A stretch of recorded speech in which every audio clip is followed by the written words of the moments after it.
Deus está presente e viva Jesus em nossos corações para sempre. Este é o programa Viver é Melhor, pela Boa Vontade TV, todos os dias levando ao seu coração informação de qualidade, para que você tenha qualidade de vida e cuide do seu corpo de maneira integral, começando com aquele cuidado que a gente deve ter com o nosso espírito, a nossa alma, portanto. Cuidando assim também, né? Fazendo com que a gente estando de alma leve, tranquila, saudável, possamos refletir uma melhor saúde mental, uma melhor saúde emocional e, consequentemente, uma melhor saúde física. Seja bem-vindo, seja bem-vinda ao programa Viver é Melhor, que leva até você saúde com espiritualidade ecumênica. Hoje, o nosso programa, dentro da campanha de valorização da vida, do ser humano e seu espírito eterno, vai tratar de um tema importantíssimo. Hoje nós vamos falar sobre álcool e depressão. Duas realidades que afetam uma boa parcela da população e são duas doenças consideradas até discriminadas por aqueles que não conhecem ou não enfrentam este tipo de problema. Você pode participar desde agora. O telefone é o 0300 10 07 940, 0300 10 07 940 ou ainda pelo aplicativo Boa Vontade Play. Você compartilha a sua experiência de vida, manda suas perguntas e sugestões para o programa Viver é Melhor. Acesse o aplicativo Boa Vontade Play. Se não tiver, é muito simples, basta você entrar na sua loja de aplicativos, no seu dispositivo móvel e baixar, fazer o download, porque ele é de graça, ok? Participa com a gente. E nós recebemos para falar deste tema tão importante o Dr. Diego Freitas Tavares, médico psiquiatra. Dr. Diego, mais uma vez, um prazer tê-lo aqui no Viver é Melhor. Prazer é todo meu. Seja bem-vindo. Vamos nos sentar e começar esses dois temas que acho que são muito importantes a gente tratar, Dr. Diego, especialmente no aspecto do preconceito. É importante que as pessoas entendam que depressão e alcoolismo são doenças.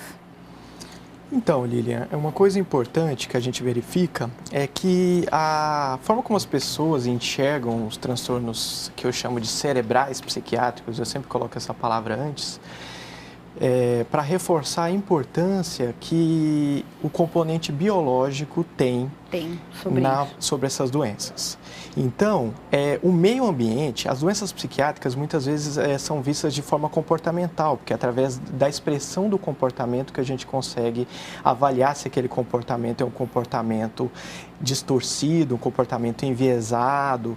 E muitas vezes, quando é decorrente do comportamento, é difícil a gente observar e ver, num primeiro momento, principalmente se for leve, que aquilo não decorre de um comportamento voluntário, que a pessoa quis emitir por conta de caráter, por conta da personalidade, por conta do jeito de ser, da educação e tudo mais. Então, quando a doença é grave, é fácil, a pessoa vê que a pessoa está psicótica, está tendo alucinações, está tendo delírios ou está totalmente fora de si. Agora, eu digo que quando a doença cerebral psiquiátrica é leve, ela está mesclada com o comportamento habitual, ela não é presente o tempo todo, então ela pode oscilar, a pessoa pode ter alterações em determinados dias, por exemplo, horas do dia, e outras ter comportamento normal, não é o tempo todo. Então, isso que atrapalha muitas vezes e gera um pouco, eu acho, esse tipo de preconceito acerca dessas doenças. Mas, uma coisa que eu acho que é importante a gente reforçar é que nunca o meio ambiente vai ser suficientemente capaz de provocar uma doença psiquiátrica em alguém se aquela pessoa não tiver uma vulnerabilidade cerebral. Uma propensão, Uma propensão. Então, isso é muito importante porque, assim, passar por uma situação muito negativa ou viver em um local muito ruim, onde você sofre com agressões o tempo todo, não faz a pessoa necessariamente deprimir, por exemplo, se ela não tiver uma propensão para tal. E a mesma coisa no uso de droga. Tá? Muita gente fala, o meio é estar em ambiente da adolescência, festas, a companhia, os amigos. Então, assim, se a pessoa não tiver uma vulnerabilidade para ter dependência química, isso também não vai ser suficiente para provocar a doença. Então, sempre tem que haver esse componente o individual. meio ambiente vai ajudar sempre que a pessoa tiver também essa vulnerabilidade cerebral. Ela tem que ter essa vulnerabilidade. Então, e com isso a gente muda a forma como a gente enxerga as doenças. Por quê? Porque se acontece um evento aversivo, negativo, uma tristeza muito grande, isso não vai deprimir todas as pessoas, vai deprimir uma parcela das pessoas, aquelas pessoas que têm vulnerabilidade, que têm história familiar, que têm outras doenças que predispõem à depressão, que a gente sabe que tem outras doenças que levam a um risco maior de ter depressão, e a mesma coisa a questão do alcoolismo. Então, e eu digo que sempre a questão do uso de drogas, ela depende de muitas variáveis. Tem aquela pessoa que já apresenta a dependência química já desde a adolescência, vai evoluir para uma dependência, complicações, no caso do álcool, cirrose, morrer pelo álcool, e outras não. Outras pessoas não desenvolvem, entram em contato com álcool em vários momentos ao longo da vida, e somente lá na idade idosa tem, por exemplo, uma doença depressiva e começam a beber. É totalmente diferente a forma como essa doença se apresenta. Tá certo. Bom, hoje nós estamos conversando aqui no programa Viver é Melhor com o Dr. Diego Freitas Tavares, médico psiquiatra, pesquisador do Programa de Transtornos Afetivos, GRUDA, do Instituto de Psiquiatria do Hospital das Clínicas da USP, a Universidade de São Paulo. Mais uma vez, ressaltamos, você pode participar com a gente, mandando as suas dúvidas, compartilhando aí a sua experiência de vida. O telefone é o 0300 10 07 940. 0300 10 07 940 ou através do aplicativo Boa Vontade Play. Agora, doutor Diego, tem também essa questão, primeiro eu queria que o senhor explicasse para a gente o que é a depressão. E se ainda hoje as pessoas se chocam um pouco ou têm dificuldade de aceitar o fato de que elas estão deprimidas, porque uma pessoa com uma depressão mais avançada aceita melhor às vezes, né? Mas quando a depressão é leve, a pessoa fala, o doutor falou que estou deprimido, mas não estou deprimido, eu não estou triste. Isso ainda acontece? E é importante a gente diferenciar porque depressão em termos psiquiátricos é totalmente diferente de depressão em termos da psicologia ou da filosofia ou das artes, por exemplo. Então, às vezes a pessoa fala, eu já acordei deprimida, na verdade está querendo dizer que acordou triste ou que acordou para baixo e tudo. Agora, de forma assim bem biológica, para a psiquiatria, depressão seria um processo no qual o cérebro desliga algumas áreas do seu funcionamento. Geralmente, quando é uma doença do humor, não é só o humor que está desligado, mas normalmente a energia está reduzida, então a pessoa está mais lenta fisicamente, sem força fisicamente, e também uma doença do movimento, então a pessoa não consegue se movimentar até por conta da falta de energia e o cérebro funciona mais lentamente, então a pessoa fica lentificada, então ela não raciocina bem. E aí vão ter outros sintomas associados, porque a depressão é uma doença física do corpo como um todo, principalmente nas formas graves. Às vezes nas formas leves a gente não vê já de cara que a pessoa está de cama, por exemplo, ou que está com alteração de sono tão grave, mas nas formas graves é que a gente vê como a doença é de fato, e na depressão grave é onde a gente consegue ver que depressão é uma alteração do humor, da energia e da forma como o cérebro está pensando. Quando a gente diz que a pessoa está triste, ficou deprimida, então depressão não é uma tristeza que a pessoa passou e aí ela não conseguiu resolver e aquilo foi ficando nela e ela não conseguiu lidar com aquilo e aquilo se tornou uma doença. Não é isso. Os fatores ambientais e psicológicos, eles são estressores, eles são gatilhos. Então, que vai disparar a doença. Que vai disparar a doença e vai inflamar o cérebro. Então, o que eu sempre faço uma analogia, como se uma pessoa está num jogo de futebol e aí com aquela emoção de ver o time perdendo, ela cai e tem um infarto, a emoção não foi a causa da morte. Provavelmente ela tinha ali a artéria entupida, com colesterol e aquilo, diante daquele estresse emocional, fez com que o sistema parasse e a pessoa morresse. Então, eu faço essa analogia porque a depressão é como se fosse o cérebro morrendo, lentificando. E a emoção, muitas vezes a gente olha para a emoção, para os fatores emocionais, psicológicos, como se eles fossem a causa. E a gente fica se perdendo nisso muitas vezes. Então, é porque terminou, então se arrumar outra pessoa resolve a depressão, ou então se mudar de casa, ou viajar, ou tiver férias, ou se ganhar na loto, ou qualquer coisa do tipo. Mas aquilo lá foi só um estressor. Poderia ser um estressor de uma violência no trânsito, poderia ser morte de alguém na família, desemprego, e os estressores são individuais para cada pessoa. Tem pessoas que estresse no trabalho é um estressor importante, para outras não. E tem pessoas que não vão ter depressão com estressores psicológicos, vão ter depressão com medicamentos, por exemplo. Certo. Então a pessoa toma um medicamento que é tóxico para o sistema nervoso central, atinge o cérebro e ele para de funcionar. E aí vai dar, às vezes, os mesmos sintomas. Então, de humor para baixo, falta de energia. E é muito engraçado quando a pessoa tem depressões sem alteração no humor. Então, a pessoa tem só cansaço, falta de vontade, sono alterado, alteração do apetite, não consegue se movimentar. Mas aí, como o humor não está aquele humor clássico de tristeza, de vontade de morrer, suicídio, por exemplo, aí é difícil, às vezes, a pessoa conseguir receber o diagnóstico, iniciar o tratamento, porque a química vai ser a mesma, vai ser os medicamentos que vão melhorar o funcionamento do cérebro. Isso não quer dizer que a psicologia não seja importante para o tratamento da depressão.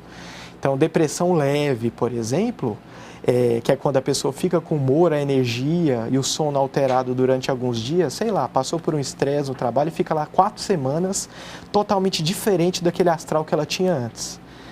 É depressão leve, não significa que precisa tomar remédio, a maioria melhora sem tratamento. Então, igual pressão leve, às vezes a pessoa fica hipertensa, a pressão sobe durante um período de estresse, depois ela normaliza, não precisa tomar remédio, mesma coisa.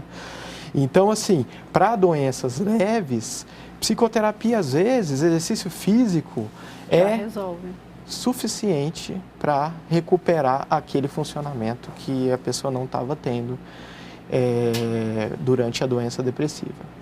Certo. E conversar sobre esse assunto é importante também, né?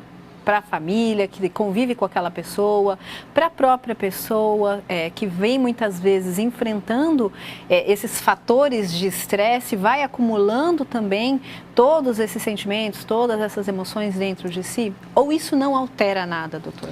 Não, é importante, porque quanto mais grave a doença psiquiátrica vai ficando, mais eu digo que a pessoa que está vivenciando aquilo vai perdendo a crítica sobre aquilo que ela está passando.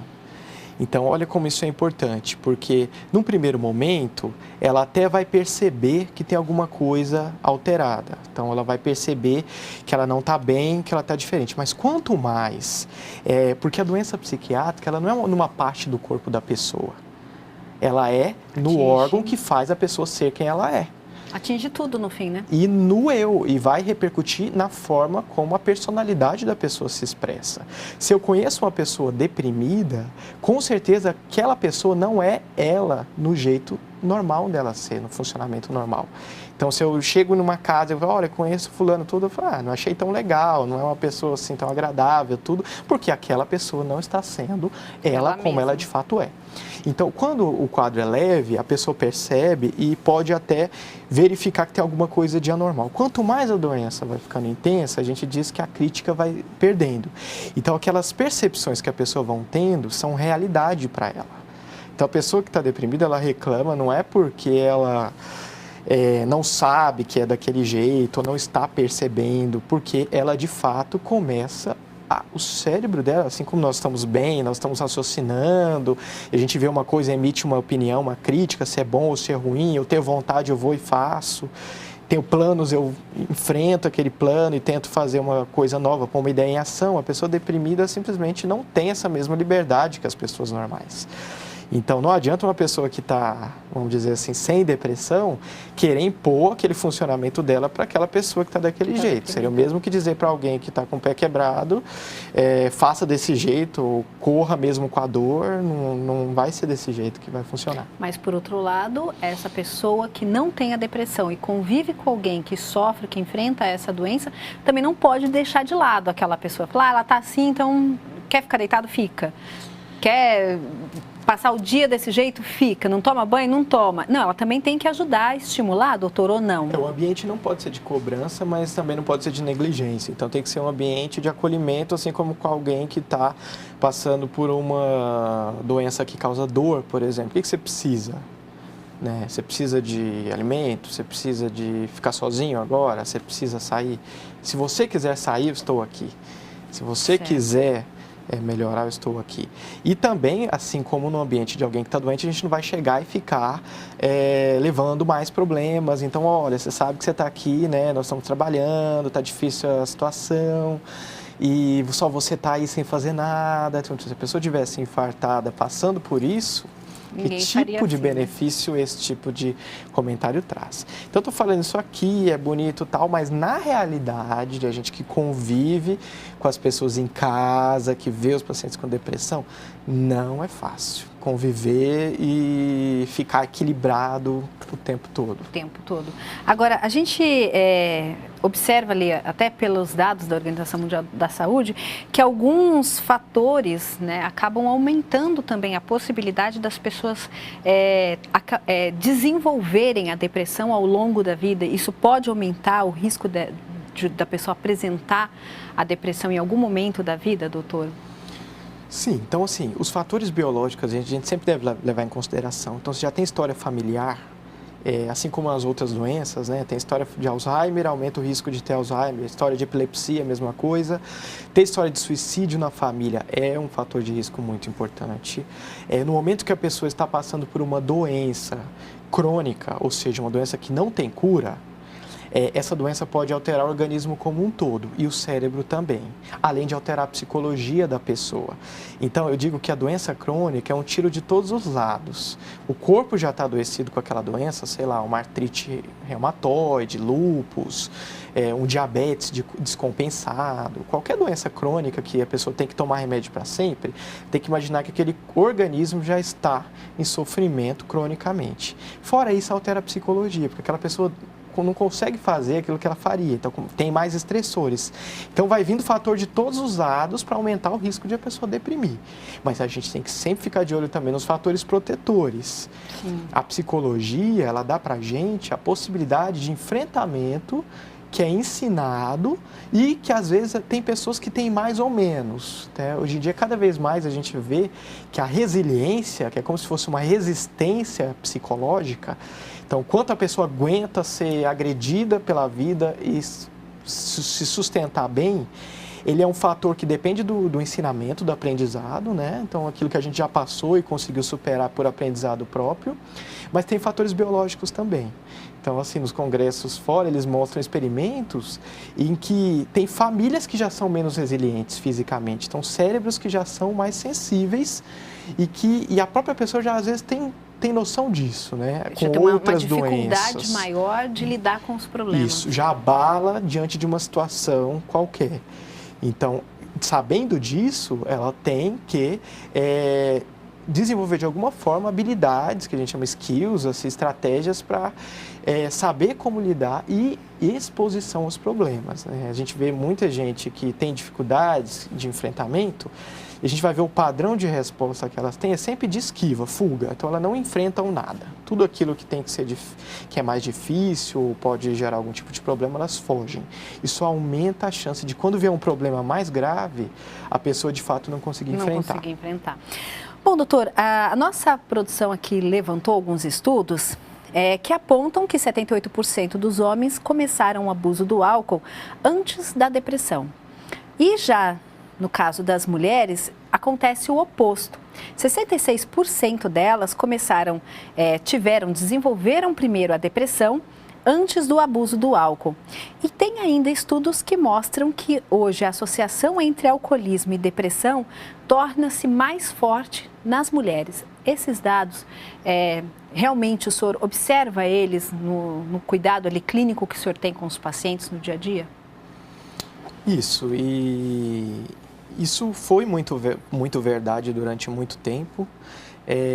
A ideia de que o alcoolismo era mais comum em homens e que normalmente os homens se tornavam dependentes de álcool primeiro e depois de muitos anos do uso do álcool poderia haver a depressão. Que na mulher, quando ela tinha depressão em algum momento da vida, depois de algum tempo em depressão, ela poderia abusar de álcool como se fosse até um tratamento da depressão para aliviar alguns sintomas. Isso acontece, isso ainda é visto, mas cada vez mais a gente vê que essa dependência de álcool precoce, que era mais comum em homens, cada vez menos é mais comum em homens. Cada vez mais o número de mulheres está se igualando ao número de homens dependentes de álcool. E aí vai ter motivos vão ter motivos de todas as formas, desde motivos culturais até a forma como o beber se encaixa socialmente hoje em dia, né? Então, certo. Assim como a mulher ela tem assumido mais papéis masculinos na sociedade, ou seja, que eram mais ocupados por homens, cargos, posições e tudo, a questão do uso de álcool, uso de drogas também tem acompanhado essa mesma tendência. Né? Agora, o que é muito importante na questão do indivíduo que tem depressão, que começa a apresentar uso de álcool, é a avaliação de qual subtipo de depressão essa pessoa pode estar apresentando. Por que eu digo isso? Porque normalmente depressão, como eu disse no começo do programa, é um desligar da cabeça como um todo e normalmente a pessoa fica lentificada. Normalmente ela fica parada, com o humor para baixo e tudo se desliga no cérebro, inclusive os impulsos. Por isso que a pessoa dependente que tem depressão, ela não consegue, ela diz, não sinto vontade, não consigo decidir o que vou fazer, fico indecisas, sem vontade, não consigo pensar, realizar as coisas. E o uso de álcool, normalmente, é um comportamento impulsivo, é um comportamento decorrente de alterações no cérebro que leva a pessoa a fazer o uso da substância sem pensar nas consequências e ir exagerando no uso até ter consequências catastróficas, desagradáveis. Então, não é comum no deprimido lentificado, no deprimido, vamos dizer assim, da depressão mais clássica, ter uso de álcool para aliviar a depressão. O que a gente vê normalmente são pessoas que têm depressões agitadas, depressões onde, em vez da pessoa ficar lentificada, parada, com dificuldade de memorização, de concentração, cérebro desligado, a pessoa começa a ter o pensamento a mil, começa a ter a cabeça ligada, com uma angústia, desespero. Nesses casos é muito comum ter também ideias de suicídio, tentativa de suicídio, como uma forma de aliviar aquele sofrimento. E é muito comum a gente ver nessas pessoas o uso de álcool para desligar essa agitação cerebral. Então, toda pessoa que está deprimida e começa a usar álcool, ela tem que informar isso tem que levar uma segunda avaliação, porque pode ser um subtipo de depressão que é parecida com aquelas que acontecem no transtorno bipolar, ou seja, que tem agitação no meio da depressão, ou algum grau de bipolaridade, vamos dizer assim. Certo. Agora, como que o álcool vai agir ali num organismo que, de certa maneira, já está debilitado em função da depressão, doutor? Como que a associação do álcool, né, para uma pessoa que já está deprimida, vai acontecer ali, vai trazer até prejuízos, né? Porque o álcool, em geral, não traz benefício nenhum para o ser humano, né? Mas se a gente pensar que a pessoa deprimida está sem dopamina, sem o neurotransmissor, que é o neurotransmissor do prazer, do bem-estar, e a gente pensar que o álcool traz um aumento desses neurotransmissores no primeiro momento, é por isso que muitas vezes a pessoa acaba deprimida, começa a abusar de álcool, porque ela começa a se medicar com o álcool, porque dá resultado. E no segundo momento, o álcool, ainda se for esse caso de depressão agitada, do transtorno bipolar que a gente está falando, ele ainda alivia, né? Então ele acalma. Então isso aumenta ainda mais a chance de a pessoa recorrer a esse meio para conseguir ter aquele sofrimento aliviado. É óbvio que o álcool, por ser neurotóxico, só vai ter esse efeito positivo no primeiro momento, porque o uso crônico prolongado vai produzir muito mais consequências e até piorar a depressão num segundo momento. E para quem já está em tratamento, geralmente os remédios são remédios que vão lidar com o cérebro da pessoa, né? E o álcool também vai afetar o cérebro. Então, sim, associar remédios para a depressão com o álcool também não vai ser uma boa combinação, né? E se a gente pensar que o álcool é um depressor do sistema nervoso central, e aí nesse caso não é que ele causa depressão, ele é um depressor, ou seja, ele desliga o sistema nervoso, o cérebro. A pessoa pode ter vários estágios, até parar de respirar ou de fato ter um coma pela associação do álcool com medicamentos. Porque se a gente imaginar que se a pessoa tiver com uma depressão agitada, por exemplo, e a gente tiver que usar medicamentos para ela conseguir dormir, a associação disso com álcool vai gerar uma combinação aí que a gente não vai conseguir medir.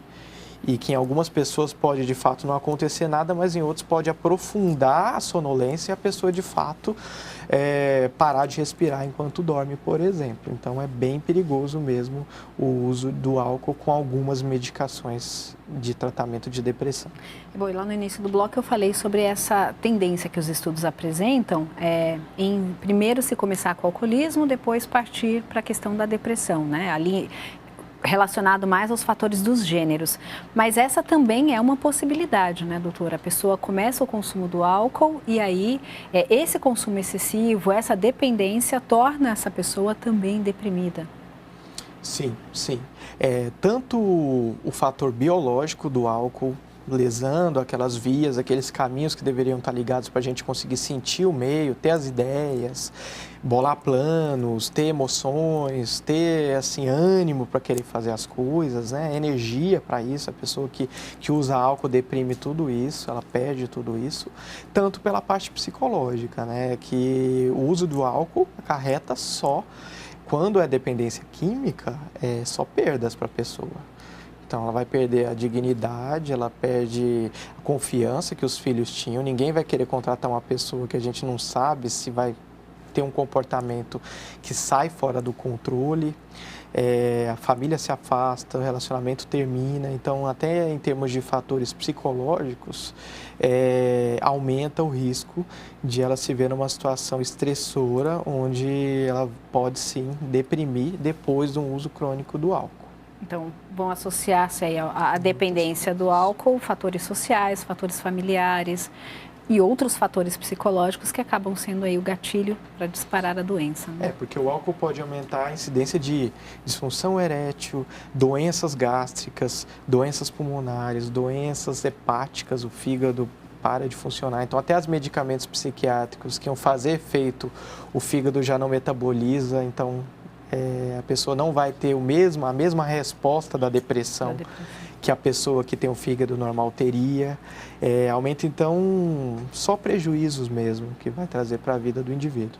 Agora, a gente falava também da questão relacionada ao gênero feminino, né? A partir da depressão, desenvolver a dependência do álcool. E aí o senhor falava que hoje isso vem caindo um pouco por terra, porque as mulheres começaram a beber também muito mais e tornar-se também, portanto, mais dependentes do álcool. Nesse caso, doutor, é importante a gente ressaltar que o organismo feminino, ele tem uma menor capacidade, vamos assim dizer, de absorver, não, é o contrário, né? Ele tem uma maior capacidade de absorver o álcool e já é mais suscetível a isso? A esses prejuízos? Isso. Digo que o sexo feminino, de uma maneira geral, ele tem uma vulnerabilidade maior para todas as doenças psiquiátricas. Tem raras exceções aí, mas tanto os transtornos do humor, quanto depressão, o transtorno pré-menstrual, que é um transtorno do humor, a TPM, e no caso do álcool também, até tem raças, né? Então, a raça oriental também tem menos enzimas que metabolizam o álcool, a mulher tem menos um pouco, isso é variável de pessoas para pessoas, óbvio. Isso pode até ser adquirido de uma certa forma, então as pessoas falam, eu comecei a ter resistência ao álcool, que pode haver algumas modificações enzimáticas que fazem a pessoa metabolizar melhor o álcool, ou quando para de beber ficar mais sensível ao álcool, porque se a gente imaginar que se o álcool entra e a gente não metaboliza metaboliza bem, ele fica circulando e fazendo efeito. E se não metaboliza nada bem, ele vai elevando os níveis e a concentração no sangue. Então, a mulher tem esse risco maior. E na parte da depressão, os hormônios femininos, a mulher já oscila o humor naturalmente ao longo do mês, né, com a TPM, que é maior ou em menor grau em algumas mulheres, e ao longo da vida. Então, a menina antes de menstruar e depois que começa a menstruar, já começa a oscilar os humores. Na adolescência tem mais irritabilidade, mais flutuação do humor. Quando engravida, depois que dá à luz, a queda nesses hormônios femininos fazem o cérebro sofrer também, ela pode ter mais sintomas depressivos, ansiosos e tudo mais. Então, a espécie feminina, o gênero feminino, desculpa, ele tem um risco maior, uma vulnerabilidade maior a tudo isso. Então, só por aí já deveria se ter um cuidado maior. Bom, a gente vai trazer aqui também uma palavra sobre o tratamento, né, doutor? Porque é importante as pessoas entenderem que sim, existe tratamento tanto para depressão quanto para dependência do álcool. Mas nesse caso, quando as duas coisas estão associadas, como é feito esse tratamento? Por onde se começa? Então, vai depender de qual doença apareceu primeiro, né? No caso da pessoa que tem o alcoolismo, né, dependência de álcool, e vive isso durante muitos anos da sua vida e depois se apresenta a depressão, claramente existe um fator anterior, que é o alcoolismo, que pode ter levado a esse quadro depressivo. Então, tem que se dar muita importância à questão do alcoolismo aí. No caso da pessoa que está deprimida e começa a beber, provavelmente esse bebê pode estar associado de alguma forma com uma forma de medicar algum sintoma da depressão, conseguir dormir, ficar menos ansiosa ou medrosa, ou ficar menos agitada. Então, assim, todos os esforços têm que ser centrados no tratamento da depressão, porque muito provavelmente, tratando a depressão, o alcoolismo vai se resolver. Porque pela própria história, aquela pessoa não bebia antes e começou a beber depois que deprimiu.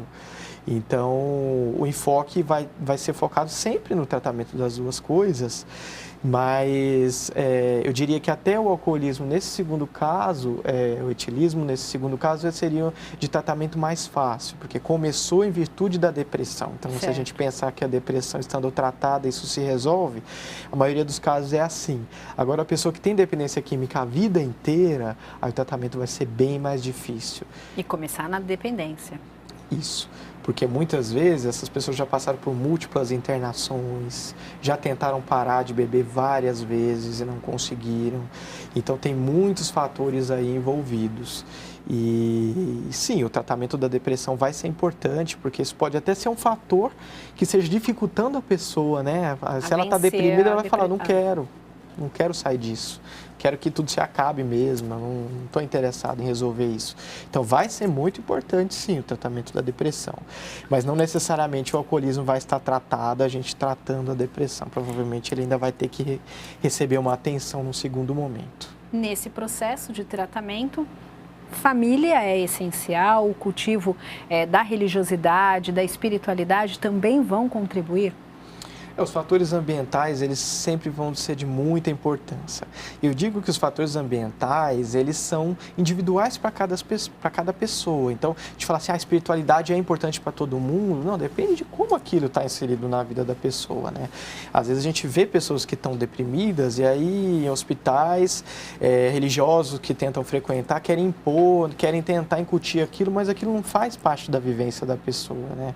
Então, nesse momento, os fatores eles têm que ser levados em consideração daquilo que a pessoa realmente considera como prioritário e que faz parte da história de vida dela. Então, qualquer coisa que reduza o estressor, então exercícios físicos, se a pessoa é afeita a isso, se a família for uma família bem estruturada, vai ajudar a depressão. Agora, se a família for uma família completamente estruturada, trazer todo mundo para perto daquela pessoa pode até ser ruim. Né? Então, a família tem que se estruturar para conseguir dar um ambiente para aquela pessoa. Acolher aquela pessoa. Acolher. Porque, às vezes, se a família for pior, estiver num grau de sofrimento emocional pior do que aquela pessoa, aquele ambiente vai ser péssimo. Então, sempre pensarmos nessas questões de uma forma a trazer um ambiente favorável para a recuperação da doença. Tá certo. Bom, doutor Diego, nosso tempo terminou, né? Nosso bate-papo aqui muito importante, trazendo um alerta para as famílias, para as pessoas que enfrentam esses problemas, de que há uma solução também, né? Então, mais uma vez, a gente agradece a presença do senhor no esclarecimento a respeito deste tema. Sim, há uma solução, muitas vezes é mais ou menos complexa, como toda doença vai requerer apoio familiar, mas se a pessoa buscar um tratamento, é possível sim encontrar pelo menos uma estabilização do quadro. Tá certo. Hoje nós conversamos com o Dr. Diego Freitas Tavares, médico psiquiatra, pesquisador do Programa de Transtornos Afetivos, GRUDA, do Instituto de Psiquiatria do Hospital das Clínicas da USP, a Universidade de São Paulo, falando com a gente a respeito de álcool e depressão.